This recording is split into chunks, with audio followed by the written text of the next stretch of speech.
Abra sua Bíblia, por favor, na carta de Paulo aos Gálatas, capítulo 6, versos 1 a 10. Gálatas, capítulo 6, versos 1 a 10. Muitas pessoas se preocupam quais seriam os sinais da presença e de uma vida cheia do Espírito. Alguns vão pensar que a plenitude do Espírito ela se revela a partir de línguas e sinais miraculosos. Outros, talvez mais tradicionais, se preocupem em já não experimentar aquela alegria, aquela euforia inicial da conversão, aquela paixão, toda aquela paixão que nós sentíamos nos primeiros tempos. Mas e se o sinal da habitação do Espírito Santo de Deus dentro de nós fosse algo muito mais cotidiano, muito mais rotineiro e ainda assim extraordinário? Como o amor que nós nutrimos uns pelos outros. E se esse fosse o sinal da verdadeira habitação do Espírito?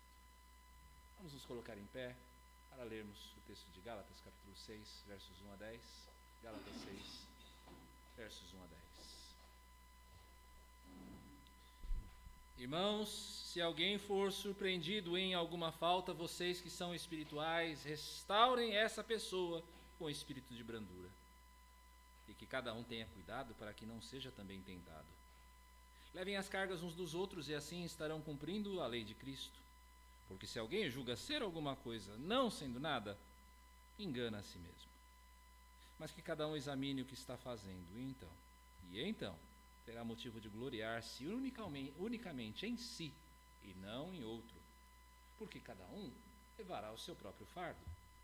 Mas aquele que está sendo instruído na palavra, compartilhe todas as coisas boas com aquele que o instrui.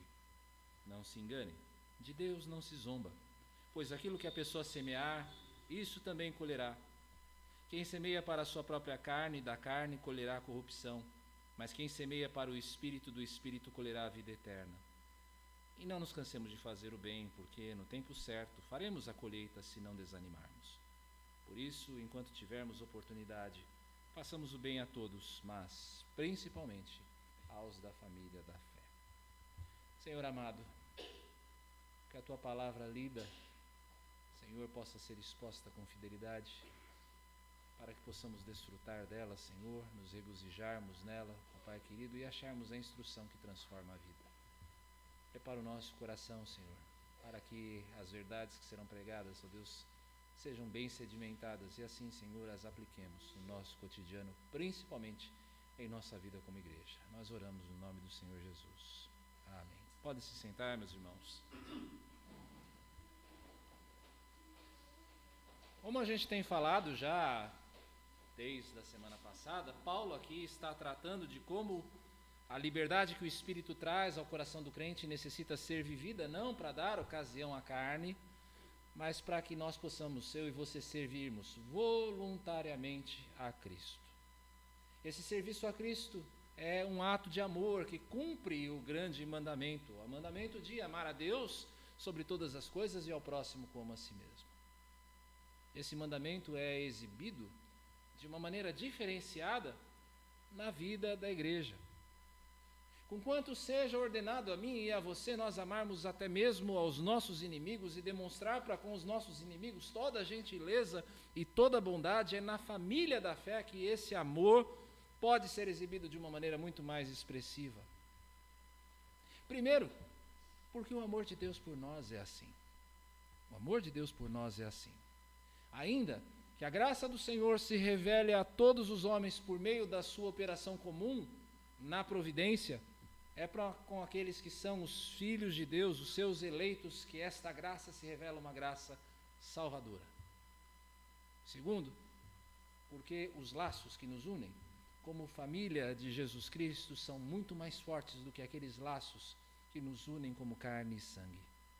Esses laços de carne e sangue um dia hão de passar, mas a unidade do corpo de Cristo, essa permanece para todo sempre. Quando nos é dito no capítulo 2 de Atos que o modo de viver dos crentes atraía a simpatia do povo, fica claro que essa atratividade, essa atração florescia de um ambiente de partilha que havia entre eles. Havia a partilha do pão, das orações, das necessidades, havia a partilha da adoração. Uma mentalidade que era contracultural naqueles dias, tanto é que provocava a curiosidade das pessoas em volta, mas é uma mentalidade contracultural ainda hoje, porque cada vez mais eu e você, nós vivemos em nossas bolhas. Repare nas pessoas nos meios de transporte. Na maioria das vezes, todas elas absortas nos seus celulares. Você passeia pelas ruas de São Paulo e você percebe os condomínios cada vez mais cercados. Dando aqui meu testemunho pessoal, eu não conheço os meus vizinhos de andar de prédio. E isso já passados 10 meses que eu moro lá. Eu não os conheço. Nem mesmo o suficiente para bater na porta deles e pedir uma xícara de açúcar. Quando uma comunidade local de crentes, meus irmãos, exercita esse espírito de partilha que nós vemos na igreja de Atos, há um testemunho poderoso de como o Evangelho de Cristo ele rompe com todas as barreiras produzidas pelo egoísmo ou pelo medo. A vida na família da fé, meus irmãos, a vida na família da fé se caracteriza pelo partilhar. A vida na família da fé se caracteriza pela partilha. Uma família em que se partilham os fardos, uma família em que se partilham as bênçãos. Vida que flui do Espírito Santo que habita no coração de cada um de nós, que produz o seu fruto e que, produzindo o seu fruto, faz com que nós possamos ir além de nós mesmos em direção ao outro, buscar o outro, para a prática do bem, para a glória de Deus. A comunidade da fé, a vida na família da fé é uma vida que se caracteriza pela partilha dos fardos. Partilha dos fardos. Eu via nessa semana uma entrevista antiga com o professor e filósofo Clóvis de Barros Filho, em que ele dizia que a vida é dor e sofrimento. A meu ver, essa é uma definição incompleta, imprecisa, porque nem tudo na vida é tão negativo. Existem coisas na vida que são, sim, belas, coisas que são boas, mas quem haverá aqui, mesmo no meio de nós ou em casa, haverá de negar que viver é um exercício, que viver é uma maratona, que demanda esforço para ser completado. Viver é uma luta. Há problemas de saúde, há dificuldades financeiras, há conflitos interpessoais que pesam sobre nós, mas que são muito mais fáceis de levar. Todos esses fardos são muito mais fáceis de levar quando existe uma rede de apoio que nos cerque, que nos dê suporte. Até aqui eu estou falando com base no senso comum. Isso é válido para todas as pessoas. E é ótimo quando a família da fé, que é a igreja, ela serve como essa rede de apoio. Quando dentro da comunidade da fé há a partilha das dores que todas as pessoas enfrentam. Todas essas dores que nós falamos podem ser partilhadas dentro da família da fé. Mas para o crente existe um desafio a mais além de todos esses, que é o desafio da santificação. Todo crente, meus irmãos, é chamado a se deixar guiar pelo Espírito, como nós lemos na sessão anterior dessa carta. Todo crente é chamado a se deixar guiar pelo Espírito, mas, como nós dissemos na semana passada, existe um conflito dentro de cada um de nós, caracterizado por carne e espírito. E esse conflito entre carne e espírito torna esse desabrochar do fruto do Espírito um desabrochar muito mais lento, muito mais difícil. O cristão, meus irmãos, é sábio quando ele divide esse seu conflito, esse seu fardo com aqueles que compartilham com ele da mesma família de fé. O fardo que a gente compartilha é sempre um fardo mais leve. É disso que Paulo está tratando nos versos 1 a 5 aqui do nosso texto. Paulo está falando a irmãos. Paulo está falando a crentes como ele. Ou seja, aquilo que está sendo dito aqui se aplica àqueles que já pertencem à família da fé, àqueles que já são crentes. A palavra que a gente traz de correção para um descrente não é uma palavra de restauração, é uma admoestação, é um aviso firme a que ele se arrependa dos seus pecados. a que ele volte para Cristo. A gente não restaura descrente. A gente o chama a conhecer o Senhor Jesus. Esses irmãos, dizem Paulo, esses a quem ele está falando, são, veja o verso 1, são espirituais. São aqueles que já têm a consciência dentro de si de que eles são guiados pelo Espírito e que eles experimentam, ainda que de maneira imperfeita, já o fruto do Espírito nas suas vidas. Aquelas evidências que a gente vê nos versos 22 e 23 aí do capítulo 5. São pessoas que já experimentam essas evidências. A fé, o amor, a alegria no Espírito, mesmo que de maneira imperfeita. Mesmo porque, como nós vamos ver um pouquinho mais adiante, sem estas evidências, cumprir o que está sendo dito aqui seria absolutamente impossível. E o que é ordenado a quem é espiritual? A esses irmãos espirituais? O que é mandado para eles como uma demonstração de que, de fato, o Espírito Santo habita neles? Qual é a evidência? Se alguém for surpreendido em alguma falta, restaurem essa pessoa com espírito de brandura. Essa é a evidência. Vamos por partes aqui. Qual é a circunstância em que vai se aplicar esse mandamento? Alguém foi surpreendido em alguma falta. Pode ser aqui que Paulo está falando do crente imaturo, aquele que não sabia que o que ele faz está errado. Pode ser o crente que estava em erro, mas que não consegue discernir a sua má prática. Ele não consegue entender que aquilo que ele está fazendo é um erro. Ou pode ser o crente que praticava algum pecado do qual ele estava consciente, mas que foi descoberto segundo a providência de Deus. Foi apanhado no seu erro. A circunstância aqui, meus irmãos, é de um crente que percebe que outro crente, o seu irmão na fé, está em pecado. Essa é a circunstância aqui. O que é que essa pessoa que apanha o seu irmão em pecado deve fazer? Restaure esta pessoa. Esse verbo restaure aqui é o mesmo verbo que você usaria no grego para consertar um braço quebrado.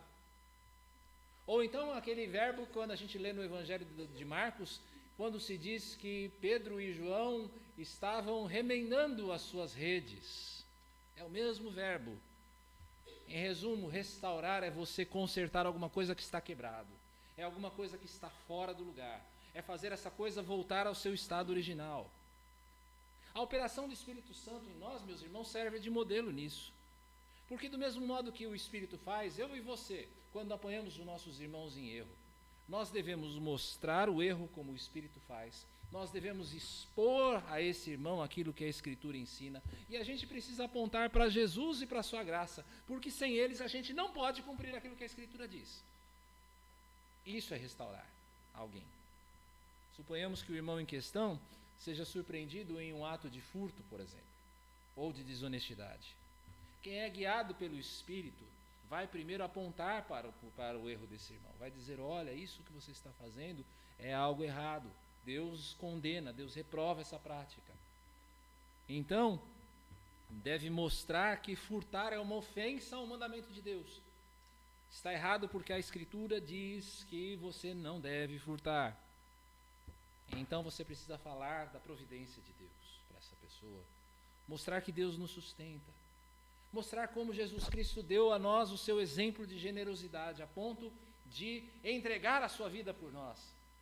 Esse é o processo da restauração. Como é que essa restauração precisa ser levada a cabo, segundo o texto? Com espírito de brandura. Com espírito de brandura. Essa restauração não serve para você inflar o seu ego, para mostrar que você sabe mais do que o outro, ou que você é mais santo. Você não deve restaurar o outro com uma ira impiedosa, aquela ira que nega a graça de Deus. Mas também você não deve restaurar o outro com uma graça leviana que não exige arrependimento. Restaure com brandura, com gentileza. É restaurar com um espírito gentil. Um espírito que não é centrado em você mesmo. Um espírito que visa o bem do outro. Um espírito que visa a glória de Deus e não a sua própria. Paulo reconhece, meus irmãos, que a tentação do orgulho, quando a gente desempenha essa tarefa que ele está colocando aqui, de restaurar o outro, É muito grande a tentação de nós nos orgulharmos. Porque quando a gente corrige o erro do outro, nós podemos nos julgar superiores. A gente pode desprezar o outro no nosso coração. É muito grande essa tentação. É o erro dos fariseus, rápidos demais em verem as falhas alheias, mas tardios demais em verem as suas próprias. Que cada um cuide de si mesmo para não ser tentado. Veja aí o final do verso 1. Cuide para que você não seja tentado quando você restaurar o outro. Seja pela tentação do orgulho em corrigir, seja a tentação de você incidir no mesmo pecado e você vai estar sendo um hipócrita por reprovar no outro aquilo que você faz. Quem é espiritual, quem é humilde, quem é espiritual é humilde para reconhecer que, como a pessoa a quem você está repreendendo, você também é alguém falho. É empatia. É entender que você está restaurando o outro, mas que você também precisa de restauração.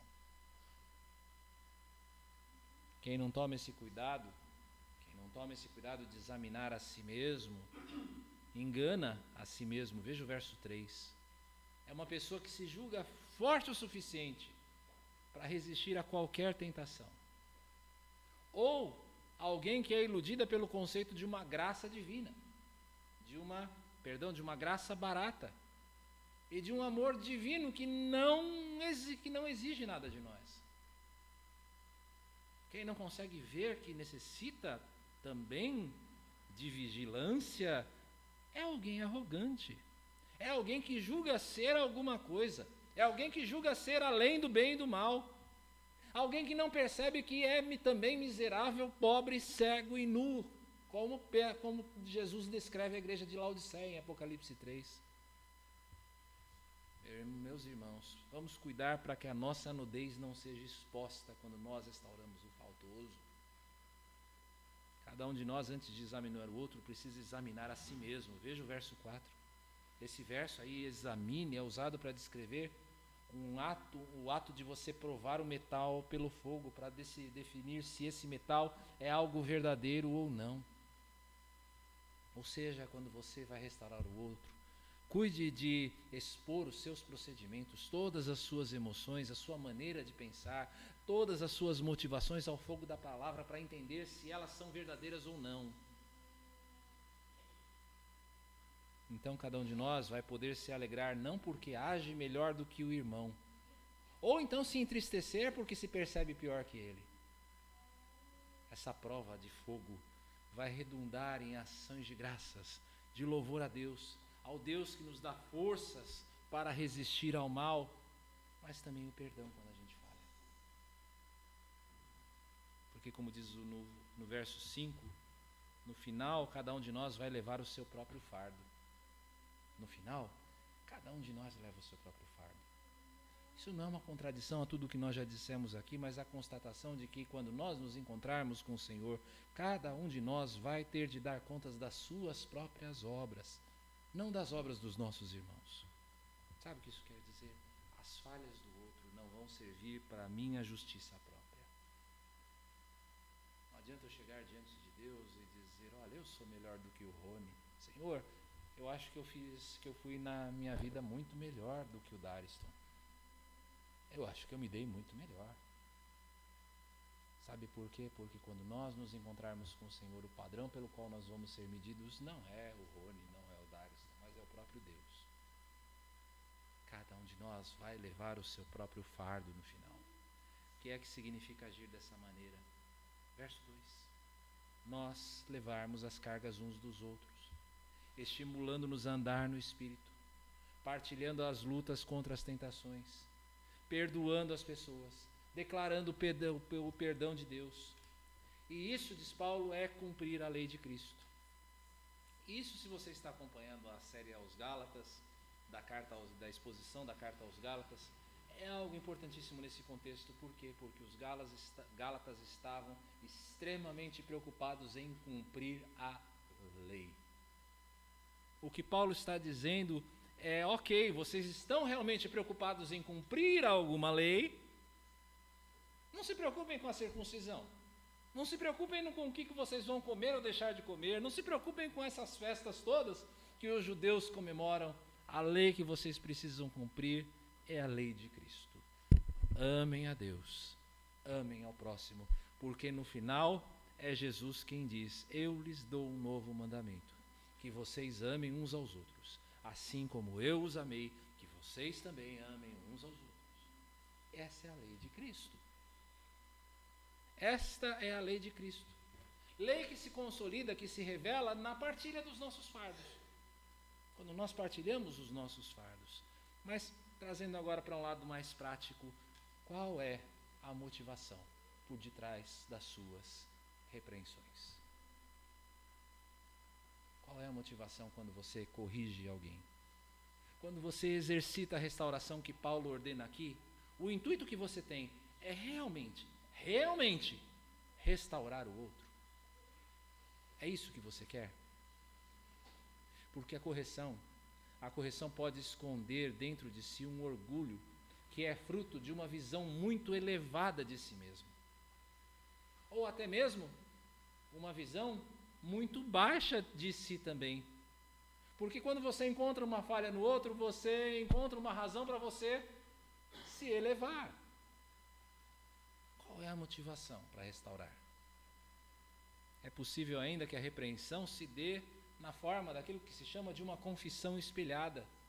Por quê? Porque nós temos uma pressa danada em corrigir nos outros aquilo que nós vemos em nós mesmos. Nós somos especialmente sensíveis em vermos no pecado alheio o nosso pecado. O adúltero tem uma sensibilidade especial em ver o adultério nos outros. O desonesto tem uma sensibilidade tremenda em ver o furto alheio. Aquele que é vaidoso em excesso tem uma sensibilidade danada para ver o outro se exaltando, ao ver o outro se exaltando. O que de fato motiva o seu desejo de restaurar o outro? Aprender a restaurar, meus irmãos, também é uma dádiva do alto. Mas também é uma dádiva do alto você aprender a ser restaurado.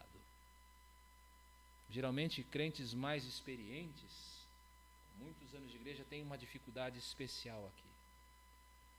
Diante de uma palavra de correção, eu e você, que já temos alguma experiência nessa caminhada cristã, nós podemos nos fechar no castelo da nossa própria experiência, da nossa própria vivência e pensar: quem é que esse neófito aí pensa que é? Esse cara está chegando agora na jornada, quem ele acha que é para me corrigir? Ou então, nós nos esforçarmos em nos esconder, em ocultar a nossa limitação e a nossa falibilidade sob a capa de supercrentes. Aquele que parece que nada toca, o exemplo máximo da virtude, mas no fim é um mero esconder de sujeira do prato. Que orgulho é esse que te move a rejeitar a voz de Deus quando ela fala através da voz dos irmãos? E eu já encontrei muito crente assim na minha jornada.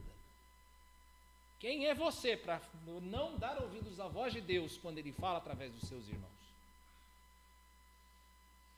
Fato, meus irmãos, é que nós temos muito a aprender na partilha dos nossos fardos, mas a gente tem também muito a aprender na partilha das nossas bênçãos, porque a vida na família da fé também é partilhar bênçãos.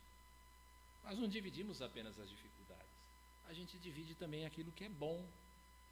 O verso 6, numa leitura mais rápida, parece sugerir o dever de nós sustentarmos materialmente aqueles que se dedicam ao ministério da palavra, aos pastores, aqueles que se dedicam integralmente ao trabalho de Cristo.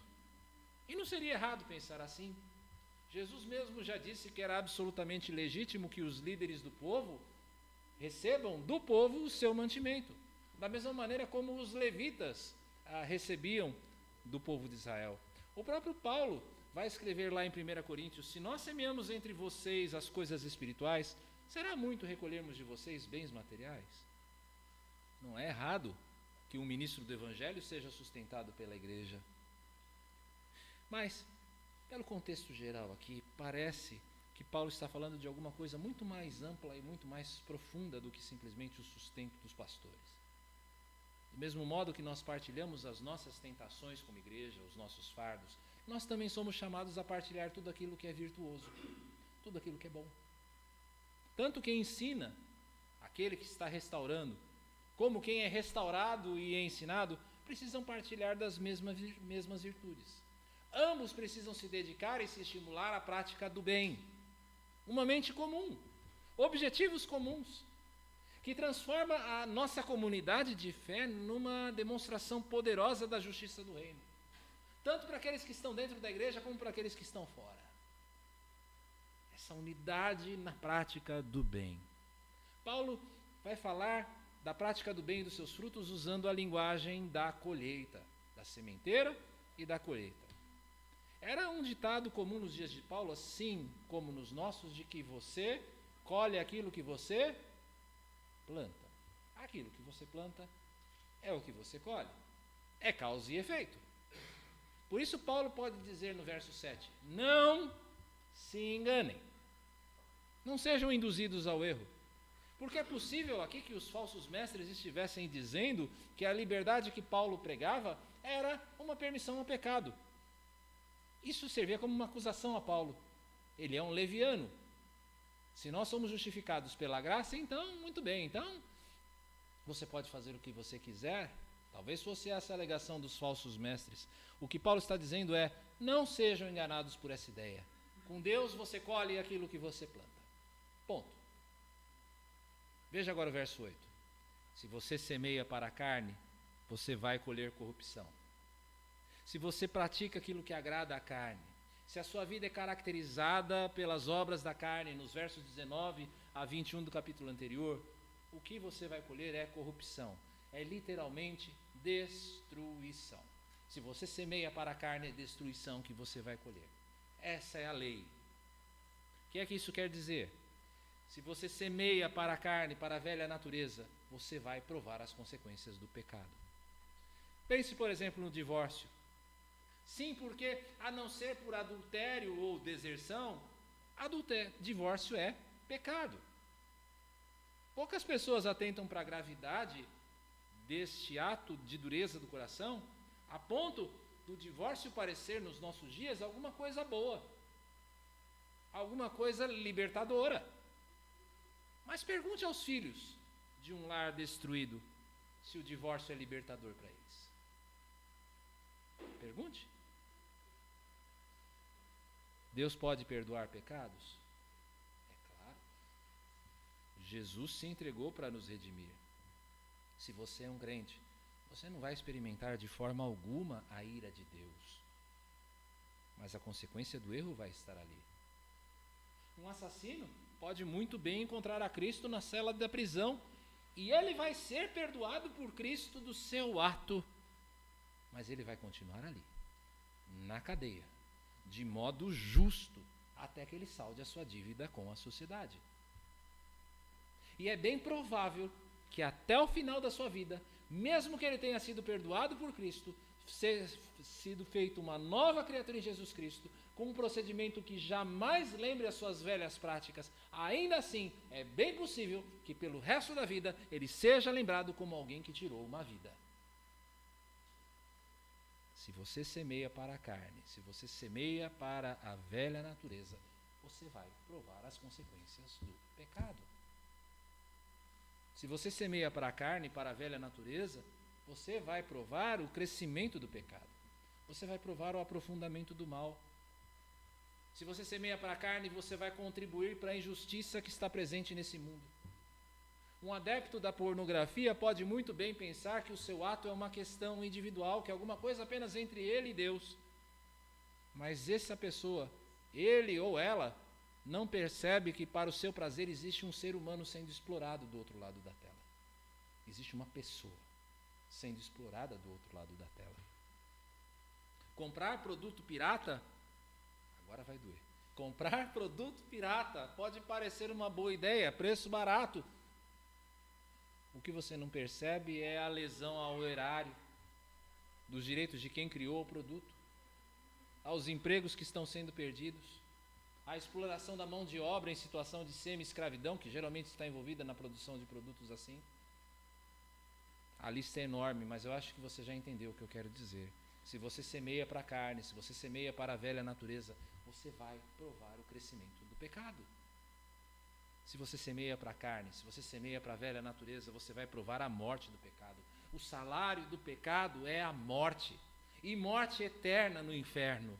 Paulo deixou isso muito claro no capítulo 5, que nós pregamos na semana passada, no verso 21. Declaro a vocês, como antes já os preveni, que os que praticam tais coisas não herdarão o reino de Deus.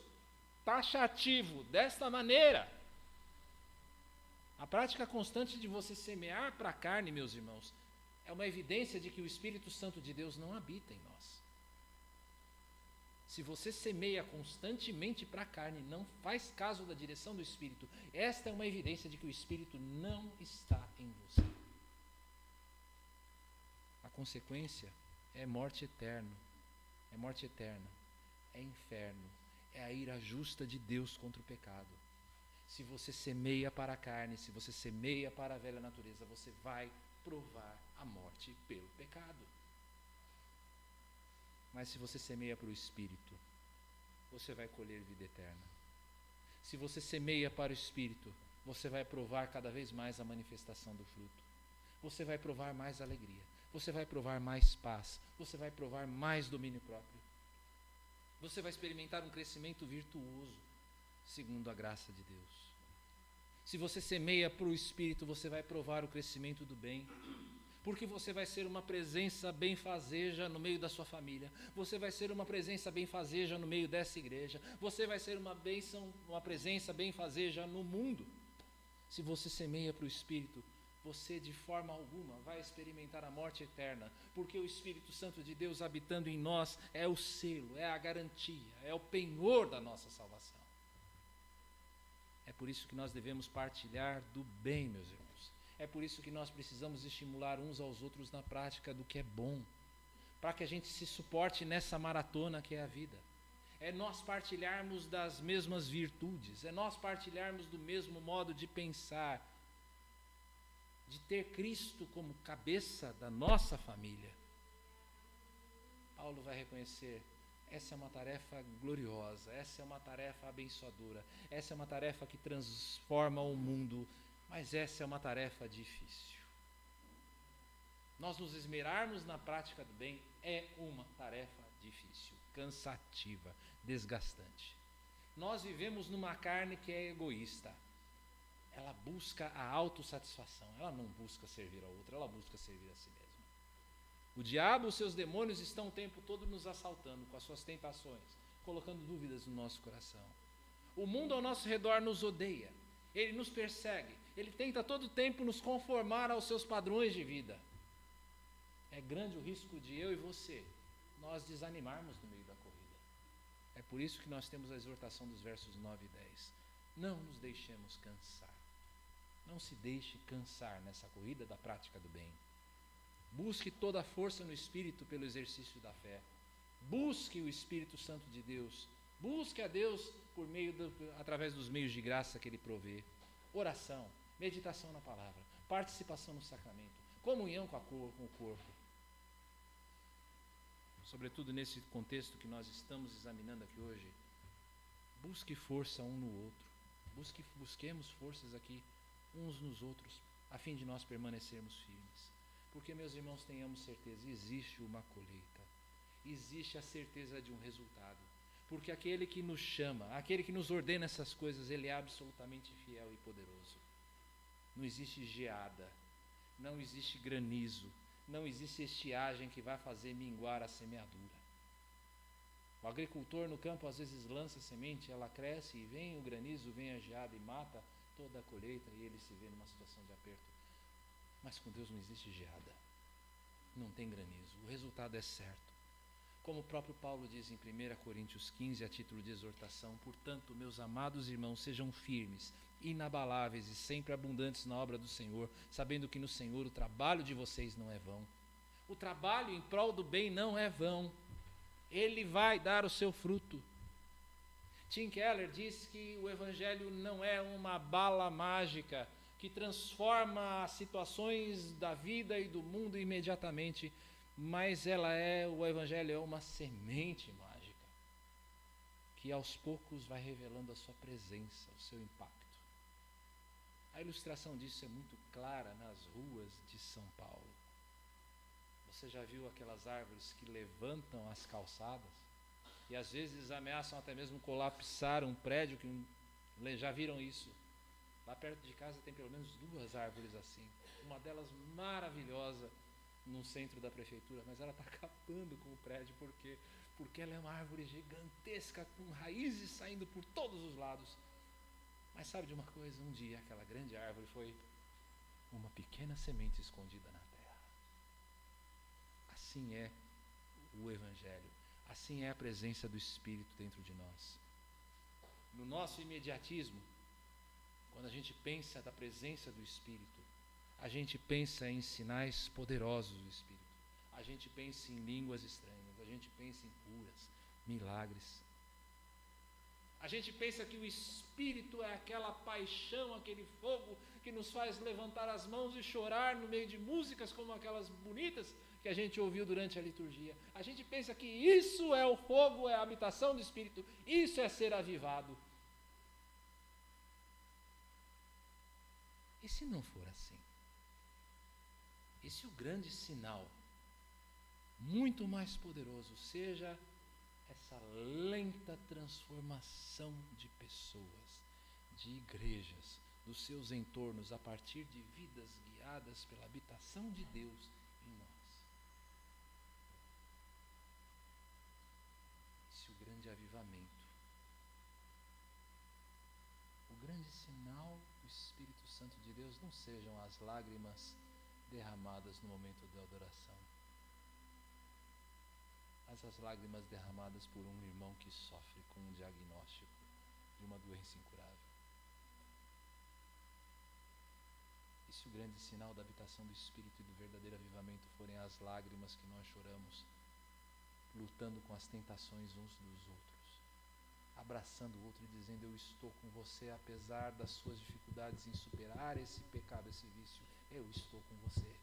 E se esta for a verdadeira marca, porque é o que Paulo está dizendo aqui, a verdadeira presença do Espírito nos leva a amar muito mais a Deus e amar muito mais o nosso próximo. Por isso, façamos o bem a todos, diz Paulo, enquanto tivermos oportunidades. Existem alguns outros manuscritos que você lê aqui: façamos o bem a todos se tivermos oportunidade. Não importa que a versão, ambas são igualmente verdadeiras. Porque a gente tem hoje a oportunidade de praticarmos o bem. Preste atenção ao mundo que você vive. As oportunidades para você fazer o bem estão ali, dentro da sua casa, dentro da sua família, em cada esquina dessa cidade, na Antioquia. A oportunidade de fazer o bem está já diante de você. Mas esteja também atento nas oportunidades que surgirão, porque Deus a todo tempo dá a mim e a você a oportunidade de nós sermos reflexo dele, do seu caráter no mundo. E o primeiro lugar em que você é chamado a fazer o bem é no meio da família da fé. Aqui. Porque esse é o grande ambiente do amor. Esse é o grande ambiente do amor. Porque é por meio do bem que nós fazemos uns aos outros que o Evangelho de Cristo ganha a sua ilustração mais perfeita.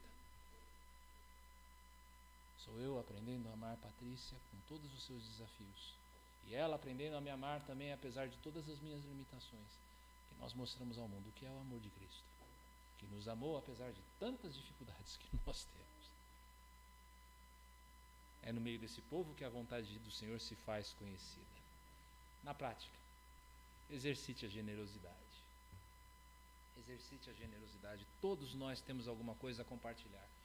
Pode ser que o que você tenha a compartilhar seja só um abraço, um sorriso, a oportunidade de você chorar com aqueles que sofrem, ou a oportunidade também de você fazer festa com aqueles que se alegram, o que talvez seja ainda mais difícil do que chorar com os que choram.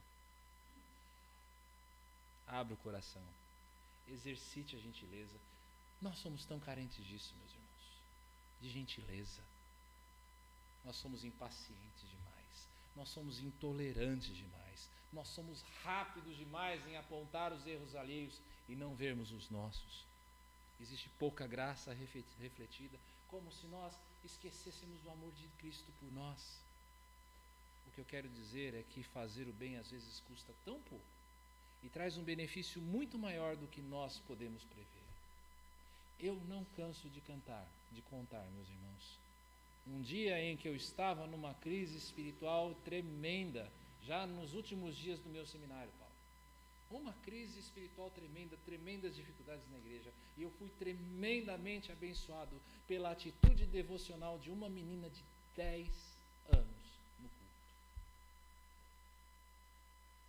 Olhando para aquela menina e como ela adorava ao Senhor com a integridade do seu coração nos seus 10 anos de idade, aquilo tocou meu coração e me restaurou de uma maneira que só o Espírito pode explicar.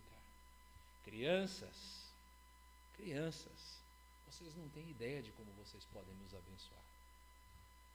Vocês não têm ideia de como vocês, nos seus 10 anos de idade, nos seus 4 aninhos de idade, nos seus 7 aninhos de idade, 5 aninhos de idade, vocês podem nos abençoar. Vocês não têm ideia.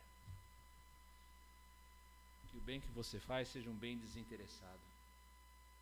Tem gente que por causa do serviço que faz na igreja, de maneira merecida, às vezes recebe uma placa numa sala, e aquela sala fica o nome da pessoa. Pode ser que talvez você nunca receba o seu nome numa placa. Pode ser que o seu nome um dia seja apenas uma história no hall de membros antigos, Deus o permita, da Antioquia.